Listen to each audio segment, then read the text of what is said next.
அனுதினமும் ஒரு விசுவாசி கடைபிடிக்க வேண்டிய 3 முக்கியமான காரியங்கள். 1. பிரயர், ஜெபம். ஒரு விசுவாசியின் மூச்சு ஜெபம்தான்.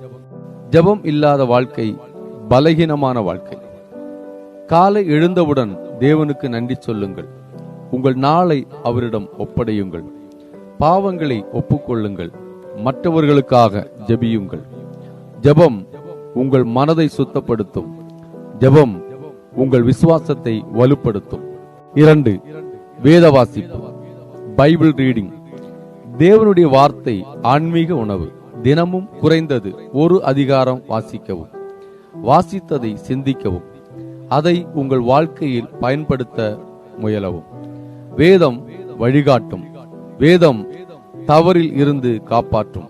வேதம் மனதில் ஒளி தரும். 3. பரிசுத்தம். விசுவாசம் வார்த்தையில் மட்டும் இருக்கக்கூடாது, வாழ்க்கையில் தெரிய வேண்டும். பொய் பேசாதீர்கள். கோபத்தை கட்டுப்படுத்துங்கள். அன்புடன் நடந்து கொள்ளுங்கள். மன்னிக்க கற்றுக்கொள்ளுங்கள். நாம் எப்படி வாழ்கிறோம் என்பதை நாம் சாட்சியாக வெளிப்படுத்த வேண்டும்.